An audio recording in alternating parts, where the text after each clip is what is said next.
महीने 2500 रुपए मिलेंगे। दूसरी है जीवन रक्षा योजना, 25 लाख तक का मुफ्त इलाज आपको मिलेगा, सरकार करवाएगी।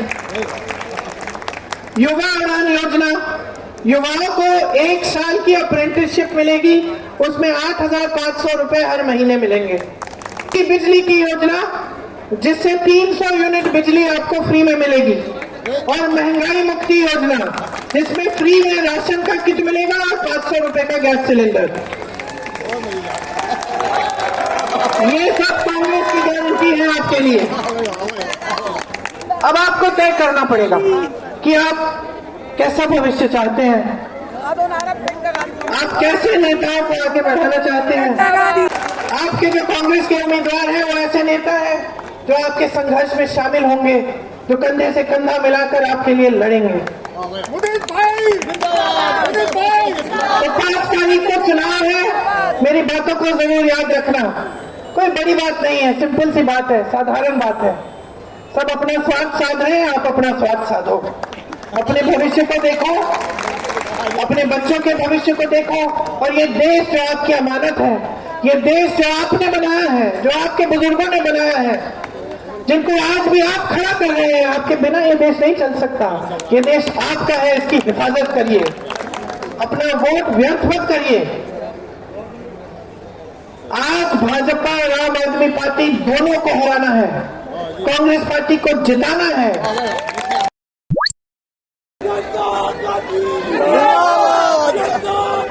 मैं श्रीमती प्रियंका गांधी जी से जरा झंडे हिलाए और जोरदार स्वागत करें उनका।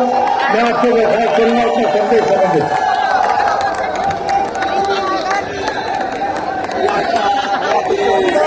नमस्कार। मंच पर विराजमान सभी कांग्रेस के नेतागण, श्री काजी निजामुद्दीन जी, श्री मुदित अग्रवाल जी, श्री जेपी अग्रवाल जी, विदित चौधरी जी, श्री हारून यूसुफ जी और कांग्रेस के अन्य नेता कार्यकर्तागण, आप सबका इधर बहुत बहुत स्वागत है इस मीटिंग में। और मेरी बहनें, मेरे भाई, सबसे पहले तो आपका ही सबसे बड़ा स्वागत। आप काफी समय से यहाँ इंतजार कर रहे होंगे, घर भी जाना है, कम से कम आज गर्मी नहीं है, तो आप इंतजार कर रहे हैं, इसलिए मैं कुछ खास बातें आपसे करने के लिए यहाँ आई हूँ। मैं यहाँ आते वक्त सोच रही थी कि क्या कहूँ, आपको मालूम नहीं होगा, लेकिन इस इलाके को मैं बहुत अच्छी तरह जानती हूँ, क्योंकि जब मेरी पहले शादी हुई थी शुरू में, तो मेरे पति एक्सपोर्ट करते थे, तो उनका ज्यादातर जो एक्सपोर्ट का काम था उसका सामान यहाँ मिलता था। तो मैं उनके साथ तुर्कमान गेट की गलियों में घूमी हूँ, अपनी सिक्योरिटी को छोड़ देती थी, तुर्कमान गेट में जाती थी कांच का पोत खरीदने के लिए, वहाँ की गलियों को जानती हूँ। वहाँ से रिक्शा लेके मैं किनारी बाजार जाती थी, किनारी बाजार में झालर मिलते थे अलग तरह के, तो वो खरीदने जाती थी, और फिर वहाँ से सदर बाजार जाती थी पैकिंग का सामान खरीदने के लिए। तो काफी घूमी हूँ मैं इस पूरे इलाके में। यहाँ की जामा मस्जिद की चिकन फ्राई भी खाई है, बिरयानी भी खाई है, पराठे वाली गली में पराठे भी खाए हैं। और मुझे याद है उस समय बच्चे छोटे छोटे थे, तो यहाँ सीताराम बाजार में जो रामलीला लगती है, वहां पे मैं उनको रामलीला के लिए भी ले जाती थी। और खास वहां क्यों ले जाती थी, क्योंकि मेरी जो दादी जी इंदिरा जी थी वो हमको ले जाती थी जब हम छोटे थे। और मुझे एक बात याद है उस समय की, कि उस रामलीला में सब धर्म के लोग आते थे, सिर्फ आते नहीं थे, उसमें भाग भी लेते थे। मुझे याद है कि कभी कभी जो रोल करते थे रामलीला में, एक्टिंग करते थे, वो भी हर मजहब के लोग होते थे। तो एक मिली जुली एक अलग संस्कृति हमेशा रही है, यहाँ सदियों से रही है, सब प्यार से रहे हैं। और खासतौर से मैंने ये बात देखी जब मैं यहाँ काम के लिए आती थी कि कितनी मेहनत करते हैं लोग। यहाँ की गलियों में जो छोटी छोटी दुकानें थी, जो अपना जुगाड़ करके अपनी मेहनत करके आगे बढ़ रहे थे, अपने बच्चों को पढ़ा रहे थे, अपना जीवन बनाने की कोशिश कर रहे थे। कई लोग दिल्ली के ही थे, खासतौर से यहाँ पुरानी दिल्ली में, लेकिन कई लोग बाहर से भी पलायन करके आते थे।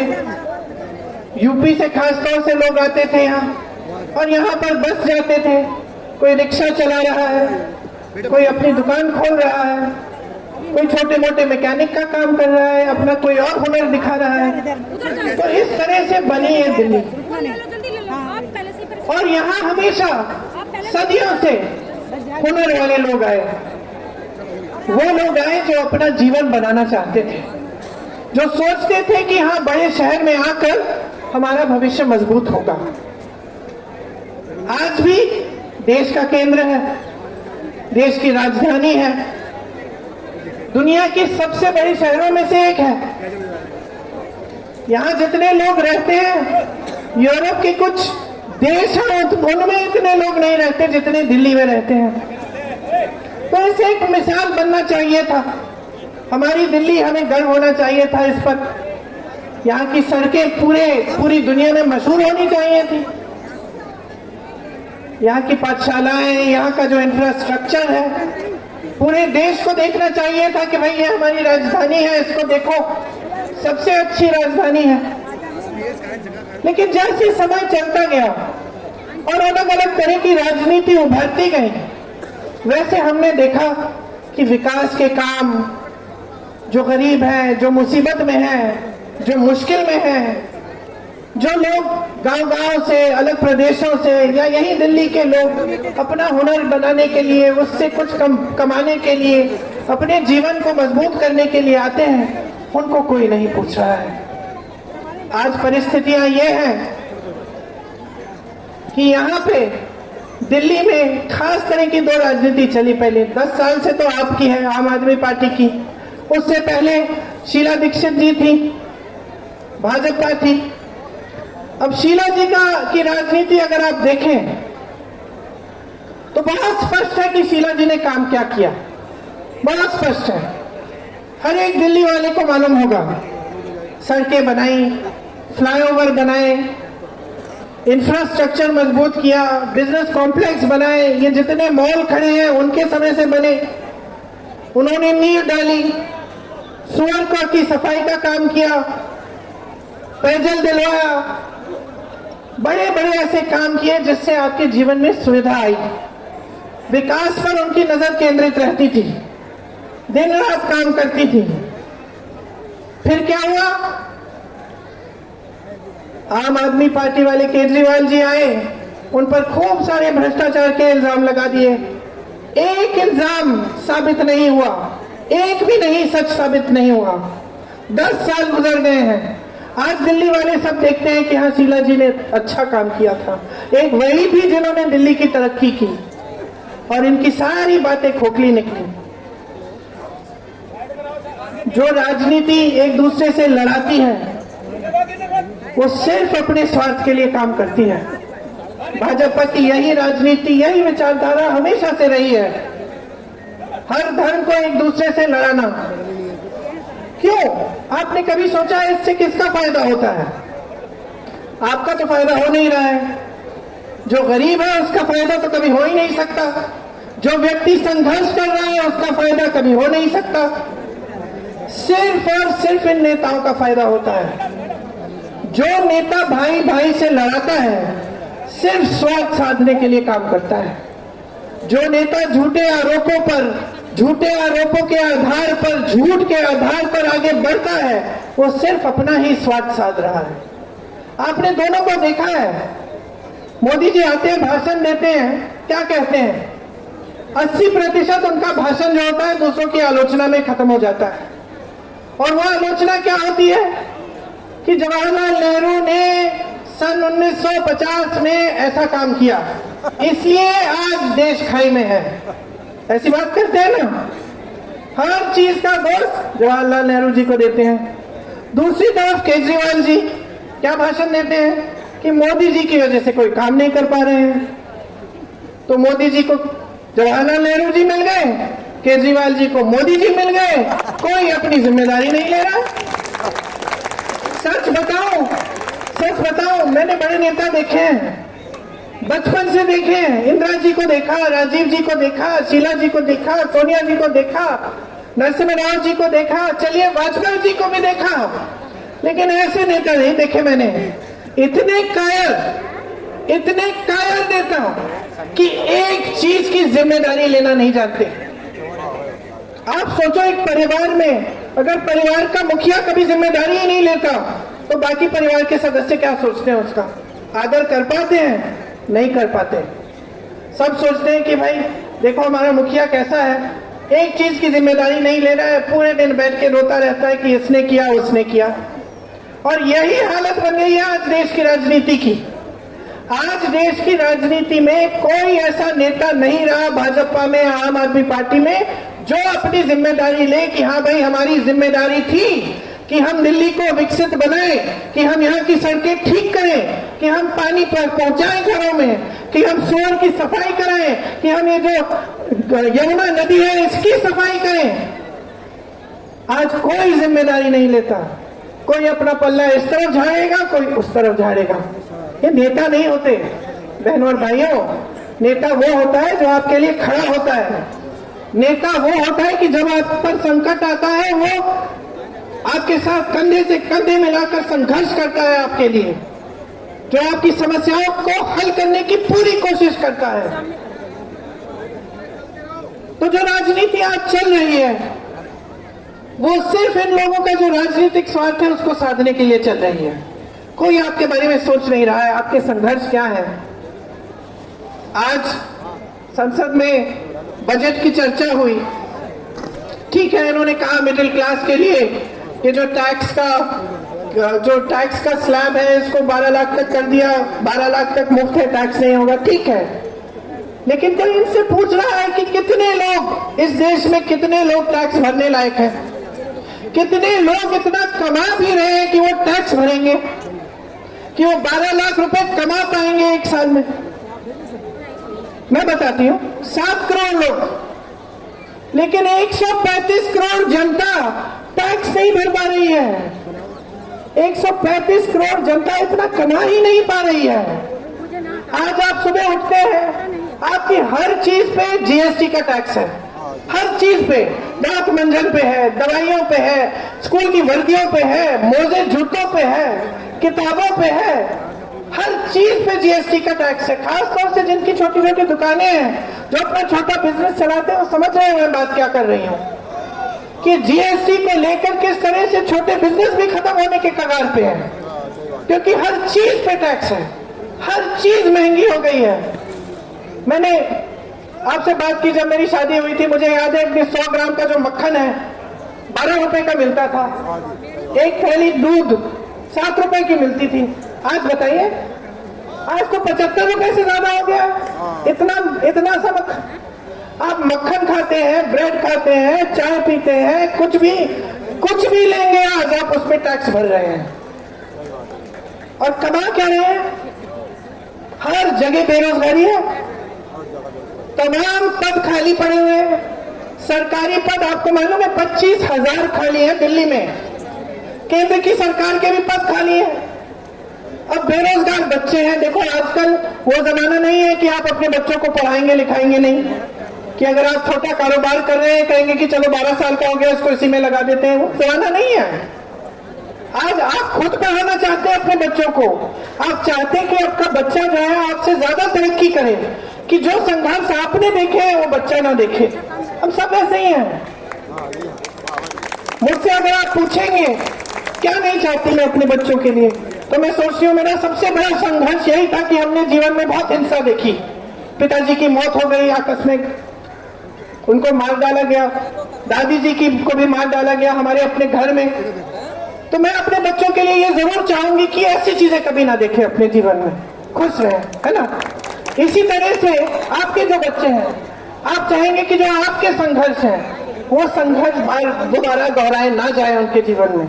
इसलिए आप चाहेंगे कि आपके बच्चे पढ़े लिखे हों, कि कहीं पे जॉब लग जाए, नौकरी लग जाए, अपना भविष्य बनाए, बड़े होकर आपको भी मदद करें, आपकी देखभाल करें। यही हम सब चाहते हैं, चाहे किसी भी कोई भी परिस्थितियों में हो हम। आजकल आपके बच्चों की जो उम्मीदें हैं ऐसा है वो भी अलग है। एक जमाना था हम छोटे थे, 2 चॉकलेट मिला करते थे दुकानों में, एक 5 स्टार एक एक्लेयर। आज क्या क्या नहीं मिल रहा है। खिलौने की दुकान एक होती थी, उसमें 1-2 गुड़िया मिल जाती थी, आज कैसी कैसी चीजें मिल रही हैं। आज छोटे छोटे बच्चे फोन मांग रहे हैं आपसे, कह रहे कि हमें अच्छे अच्छे कपड़े चाहिए, भाई वो वाले जूते चाहिए हमें जो उस दुकान में है महंगे वाले। तो आपके बच्चों की भी आकांक्षाएं जो है, महत्वाकांक्षाएं हैं, वो भी बदली हैं और बदलनी चाहिए। इसी को तरक्की कहते हैं कि हमारी उम्मीदें, हमारी आशाएं बढ़ती चली जाएं और हम किसी न किसी तरह से इनको पूरा करने की कोशिश करें। लेकिन अकेले नहीं कर सकते ना, अकेले नहीं कर सकते। सरकार की मदद की जरूरत है, सहायता समर्थन की जरूरत है। रोजगार बनाता कौन है? रोजगार 2-3 जगह से आते थे पहले। एक तो खेती से आते थे, अब आप शहर में रहते हैं तो खेती से शहर में तो आएंगे नहीं। छोटी दुकानें, छोटे बिजनेस रोजगार दिलवाते थे। जिस तरह से मैंने अपने पति के बारे में बात की कि एक्सपोर्ट करते थे, हम लोग यहाँ आकर कांच के मोती खरीदते थे, झालर खरीदते थे, तो जो छोटा बिजनेस वो करते थे उससे यहाँ पे भी दुकानदारों की थोड़ी सी कमाई हो जाती, वो दूसरों को फिर लगाते थे और रोजगार देते थे कि भाई तुम मोती बना के लाओ, हम बेचेंगे। इसी तरह से ये सिलसिला चलता था। तो जो छोटा दुकानदार है, छोटा बिजनेस है, वो हमेशा रोजगार देने वाला होता है, हुनर को पहचानने वाला होता है। इसके अलावा जो बड़े बड़े पीएसयू थे, नेहरू जी को बड़ी गालियां देते हैं, लेकिन ये पीएसयू जिनको हम कहते हैं, जो सरकार की कंपनियां थी, जिसमें सरकारी नौकरी मिलती थी, जिसमें पेंशन अच्छा मिलता था, वो सब लगभग सब कांग्रेस के जमाने में जवाहरलाल नेहरू जी, इंदिरा जी ने बनवाए और उससे नौकरी की गारंटी मिलती थी, रोजगार की गारंटी मिलती थी। कि आपको याद होगा जो बुजुर्ग हैं यहाँ, कि एक जमाने में सब सरकारी नौकरी चाहते थे, क्योंकि उनको लगता था एक बार ये हो जाएगा तो स्थायी नौकरी मिलेगी, जीवन भर के लिए हम सेट हो जाएंगे। आज सरकारी पीएसयू जो है सब अपने बड़े बड़े उद्योगपति मित्रों को पकड़ा दिए इन्होंने, लैटरल एंट्री से सबको ठेके पे लगा रहे हैं। उसमें वहां की नौकरियां, रोजगार भी स्थायी नहीं रही, पेंशन भी नहीं रहा जो पहले होता था। जितने भी सरकारी कर्मचारी हैं या बेचारे पुलिस वाले भी जो खड़े हैं, इनको पुराना पेंशन नहीं मिल रहा है आजकल। तो सब तरफ से आपको संकटों ने घेर रखा है और जो काम सरकार को करना चाहिए, रोजगार दिलवाना, आपका इंफ्रास्ट्रक्चर बनाना, आपके लिए सुविधाएं तैयार करना, वो सरकार कर नहीं रही है। क्योंकि जो राजनीति उभरी है वो आपका ध्यान भटकाने वाली राजनीति है। आज अगर आप मोदी जी के भाषण, केजरीवाल जी के भाषण देखेंगे तो यही सब बातें हैं। एक कहेगा किसी ने शीश महल बनाया है, दूसरा कहेगा उसने राजमहल बनाया है। लूटा तो दोनों ने है ना। और क्या आपकी इशू ये है, शीश महल, राजमहल, कि आपका इशू ये है कि अपने बच्चों को पढ़ाना है, महंगाई से कैसे बचेंगे हम? आज पूरी बजट की चर्चा में संसद में महंगाई की एक बात नहीं की इन्होंने, एक बात नहीं की, एक बात नहीं की कि किस तरह से इस महंगाई को कम करेंगे। पहचान भी नहीं रहे हैं कि आपका संघर्ष क्या है। आज के जो बड़े बड़े नेता हैं, जो सत्ता में बैठे हैं, वो पहचान ही नहीं रहे हैं कि देश की जनता पर क्या गुजर रही है। आप संघर्ष कर रहे हो, रोज रोज सुबह उठते हो, काम पे जाते हो, रात तक रुकते नहीं हो। मेरी बहनें, आप भी काम पे जाती हो, जॉब करती हो, कुछ भी करती हो, घर आके आप घर संभालती हो, किचन में जाती हो, रसोई में जाती हो, खाना पकाती हो, बच्चों को संभालती हो। आपका काम तो सबसे अंत में रुकना है, जब सब सो जाते हैं तब आप सोती हो। कोई पहचान रहा है आपके संघर्ष को? चुनाव के समय कह देते हैं कि इतना देंगे, उतना देंगे, फिर उसके बाद क्या होता है? कहना आसान है बहनों और भाइयों, करके दिखाना अलग बात होती है। कांग्रेस की जितनी भी सरकारें हैं, आप देखिए, हर प्रदेश में, कर्नाटक की सरकार में दे रहे हैं हर महीने महिलाओं को पैसे, हर महीने महिलाओं के जेब में। हिमाचल में 1500 रुपए, कर्नाटक में 2000 रुपए, झारखंड में 2500 रुपए हर महीने जा रहे हैं, क्योंकि आपके संघर्ष को पहचान रहे हैं। आज ये लोग सब कह रहे हैं 500 रुपए में गैस सिलेंडर, तो दिया क्यों नहीं? आपकी सरकार थी, 10 सालों से आपकी सरकार चल रही है, केंद्र में मोदी जी, दिल्ली में केजरीवाल जी। तो अगर आप 500 रुपए का सिलेंडर दे सकते थे तो आज क्यों जागे हैं? पहले दे देते। अगर आपको देने थे महिलाओं को हर महीने कुछ पैसे, तो आज क्यों जागे हैं? पहले से देते। मैं बताती हूँ किस लिए जागे, क्योंकि चुनाव आ रहा है। देखिए चुनाव के बाद क्या होता है, देखिए, पूछिए इनसे। मैंने राजस्थान की कांग्रेस की सरकार में देखा 25 लाख तक का इलाज मुफ्त में दे रहे थे। वो आदमी रो रहा था मुझे बताते वक्त कि मेरा हाथ का जो सर्जरी, पूरी सर्जरी मुफ्त में हुई है, मुझे सिर्फ फॉर्म भरने के पैसे डालने पड़े। वो रो रहा था, मेरी आंखों में आंसू आए, क्योंकि मुझे लगा देखो कितना कर सकती है सरकार अगर नीयत ठीक होती है उसकी। तो अगर नीयत ठीक होती है तो नेता समझता है कि देश की संपत्ति देश की जनता के हाथों में होनी चाहिए, उसको लूटने की कोशिश नहीं करता, उसको अपने बड़े बड़े उद्योगपति मित्रों को देने की कोशिश नहीं करता। आज सारे बंदरगाह, सारे एयरपोर्ट, तमाम जमीनें, कोयले के खदान, देश की जो बिजली पावर की सारी जो जितने भी इंफ्रास्ट्रक्चर, सब अदानी और अंबानी जी के, सब मुफ्त में दे दिए गए इनको। कुछ इनको बेचा गया, कुछ मुफ्त में दिया गया। क्या आपकी संपत्ति थी? ये देश की संपत्ति है। आप जो सोशल मीडिया पे देखते हैं कि ये लोग किस तरह से अपनी शादियां बना रहे हैं, क्या क्या कर रहे हैं, कैसे कैसे महलों में रह रहे हैं, ये आपकी संपत्ति है। जो मोदी जी ने इनको पकड़ा दी है मुफ्त में,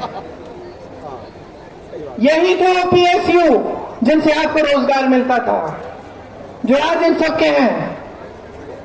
कुछ दिनों पहले मैं वायनाड गई, जहां से मैं सांसद हूं। वहां एक ड्राइवर मिला मुझे हवाई अड्डे में। मैंने कहा कहाँ के हो? कहता है मैं कहीं और का हूँ, मैसूर का हूँ। मैंने कहा यहाँ कैसे? कहा कि जी वो अदानी साहब को दे दिया गया पूरा हवाई अड्डा, तो हम 200-300 लोग काम कर रहे थे, हमको सबको निकाल दिया गया। तो मैंने कहा कितना टाइम दिया था? पूरा कुछ यही 10-15 दिनों में सबको कह दिया कि जाओ अलग अलग जगह चले जाओ। तो मैं यहाँ आ गया हूँ। तो इस तरह से तमाम रोजगार घट रहे हैं, इनके राज में बढ़ नहीं रहे, घट रहे हैं। और ये देश तरक्की नहीं कर पाएगा अगर यहाँ रोजगार नहीं बनेंगे। आप अगर देखिए तो चीन में देखिए, चीन में प्रोडक्शन का काम होता है, मैन्युफैक्चरिंग का काम होता है, तेजी से आगे बढ़ रहा है। वही हुनर हमारे पास है, हमारे पास हुनर है, हमारे पास जनता है, हमारे पास पढ़े लिखे नौजवान हैं, लेकिन कोई रोजगार ही नहीं दे रहा, कोई मौका ही नहीं दे रहा। हम चीन का मुकाबला कैसे करेंगे? हम कर सकते हैं, हम में क्षमता है, हमारी जनता में क्षमता है, लेकिन जो सरकार है उसकी पॉलिसी ठीक होनी चाहिए, विजन होना चाहिए कि हम करना क्या चाहते हैं देश के लिए, एक सोच होनी चाहिए। आज ये सब गाली गलौज करते हैं पंडित नेहरू जी का, लेकिन विजन था। उनकी विजन की वजह से ये हिंदुस्तान यहाँ पहुंचा है, उनकी विजन की वजह से, हमारे लोकतंत्र की वजह से आज हमारी हालत बांग्लादेश, पाकिस्तान और श्रीलंका जैसे नहीं हुई। आज हमारा देश अभी भी मजबूत है, क्योंकि हमारे देश में लोकतंत्र है, क्योंकि हमारे जो नेता थे उनका एक विजन था कि किस तरह से हम इस देश को मजबूत बनाएंगे। तो देखिए, आप देश की जनता है, आप सब समझते हैं, आप लोगों को पहचानते भी बहुत अच्छी तरह मैं जानती हूँ। जो नेता सचमुच आपके लिए काम करता है, आप पहचान है। हो सकता है कभी कभी भटक जाते हैं, कभी कभी किसी नेता की बातों में पड़ जाते हैं, लेकिन अंत में पता चल जाता है कि कौन आपके लिए काम करता है, कौन नहीं काम करता है। तो आपको अगर नेता को पहचानना है, राजनीतिक दल को पहचानना है, तो सबसे पहले तो बातों में नहीं, उसके काम को देखो। देखो कि भाई जब कांग्रेस की सरकार थी तो क्या किया, काम किया कि नहीं किया इन्होंने, और आज आम आदमी पार्टी की सरकार है तो इन्होंने क्या काम किया। टीवी पे इश्तिहारों पे मत जाओ, अपने जीवन की जो सच्चाई है उस पे उतरो, क्योंकि आजकल टीवी पे तो कोई भी कुछ भी दिखा देगा। मीडिया तो सब इन्हीं के हाथों में। मैंने कहीं पे पढ़ा कि केजरीवाल जी आम आदमी पार्टी 450 करोड़ रुपए शायद अपने ही प्रचार में लगाए हुए हैं। और केजरीवाल जी को तो ठीक है 450 करोड़ होंगे, मोदी जी के तो हजारों करोड़ प्रचार में है। जहां देखिए चेहरा चमकाने लगे होते हैं। तो जो आप टीवी पे देख रहे हैं, बड़े बड़े इश्तिहारों पे देख रहे हैं, उस पर मत जाओ, जाओ अपने जीवन पे। आपका जीवन सुधरा है कि नहीं सुधरा है? जिस पाठशाला में आपके बच्चे पढ़ रहे हैं आज, क्या उस पाठशाला में कुछ अच्छा बनाया गया है, कुछ नया है? जिस सड़क पे आप चल रहे हैं, क्या उस सड़क की सुधार हुई है? आपकी कमाई में कुछ बढ़ोतरी हुई है? आपके जीवन में तरक्की आई है कि नहीं? आज आप अपने बच्चों को कुछ ऐसा नया सपना दिखा सकते हैं? यही सवाल पूछिए। चुनाव के समय ये सब अपना स्वार्थ साध रहे हैं। मैं कहती हूं आप अपना स्वार्थ साधो। समझो कि लोकतंत्र ने जो आपको दिया है, जो वोट है, वो एक बहुत ही कीमती औजार है। उससे आप देश बना सकते हो, देश को मजबूत बना सकते हो, अपना भविष्य बना सकते हो, अपने बच्चों का भविष्य बना सकते हो। इसको हल्के में मत लो, किसी की बातों में मत पढ़ो। मैं तो कहती हूँ मेरी बातों में भी मत पढ़ो, जाके देखो, पता करो, फोन उठाओ। कोई बेंगलोर में रिश्तेदार है, कोई ऐसे प्रदेश में रिश्तेदार है जहां कांग्रेस की सरकार है, पूछो। कोई हिमाचल में है, कोई तेलंगाना में है, पूछो कि भाई ये सच है कि ये सारे काम कर रही है कांग्रेस पार्टी? पूछो, पता चलेगा कि वहां कौन कौन सी स्कीमें लागू हो रही हैं। आपको मालूम है कि हमारे एक प्रदेश में हर जने की जो स्कीमें हैं, अगर उन स्कीमों का फायदा जोड़ा जाए तो हर जने के जेब में 55,000 रुपए जा रहे हैं हर साल स्कीमों के जरिए। राजस्थान में पहली बार गिग वर्कर की जो बिल है वो बनाई गई। गिग वर्कर क्या है? जो ओला में, जोमेटो में डिलीवरी वाले जो काम करते हैं, इनकी सुरक्षा के लिए कुछ नहीं है। आज मैं सुन रही थी संसद में कि कुछ कहा इन्होंने कि कुछ करने जा रहे हैं। खुशी की बात है, करें, लेकिन 10 सालों से सत्ता में रहे हैं, अभी तक तो इन्होंने सोचा नहीं है आपके बारे में। आप सुबह से शाम तक डिलीवरी का काम करते हैं, लेकिन आपकी नौकरियां सुरक्षित नहीं है। तो सबसे पहले कांग्रेस ने गिग वर्कर का बिल निकाला था और तेलंगाना में 10 लाख का बीमा मिलता है, कर्नाटक में 4 लाख का बीमा मिलता है। यही डिलीवरी, ओला, उबर, जोमेटो वाले लोगों को जो सब काम करते हैं। इसमें गैस का सिलेंडर तेलंगाना में 500 रुपए का आज के दिन मिल रहा है, कहने वाली बात नहीं है।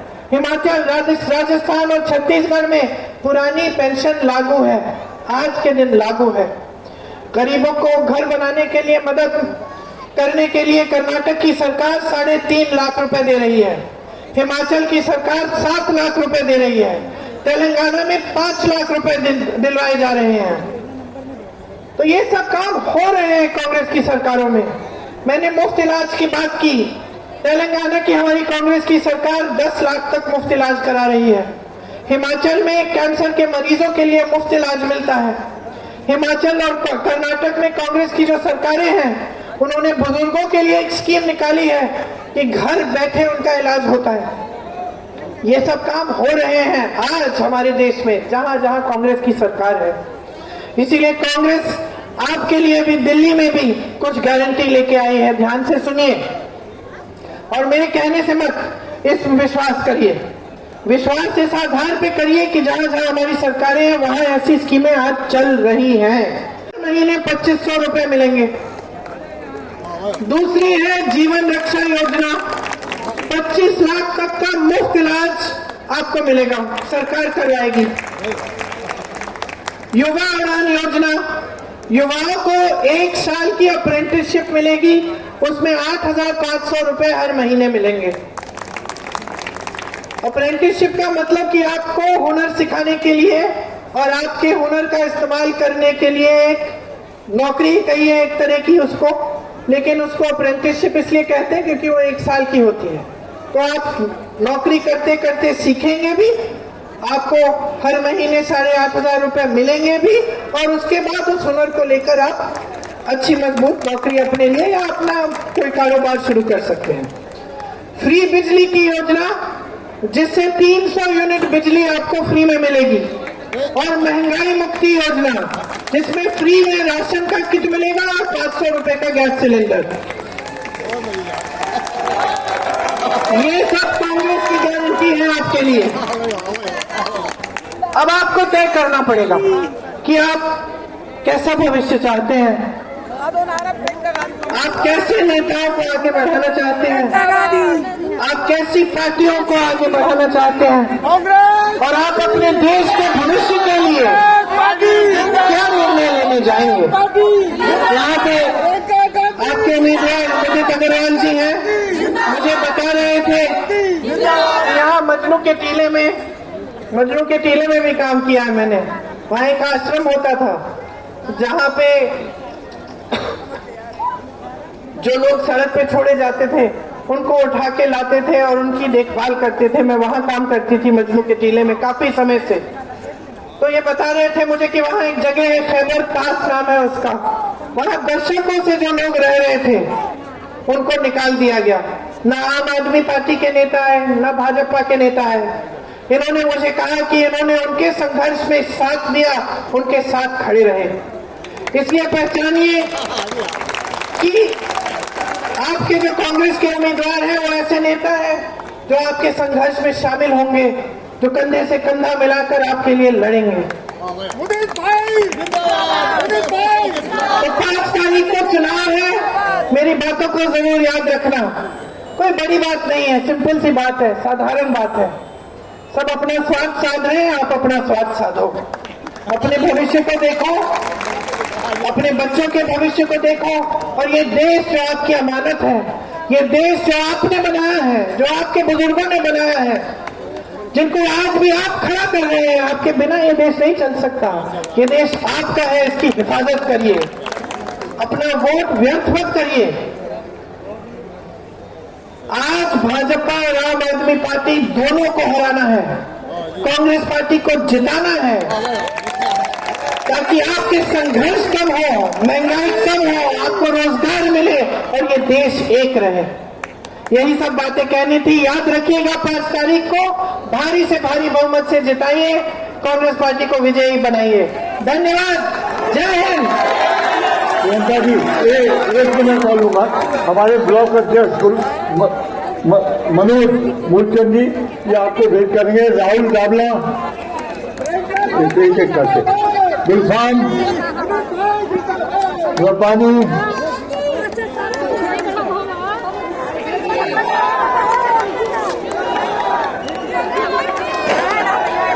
बहुत बहुत धन्यवाद।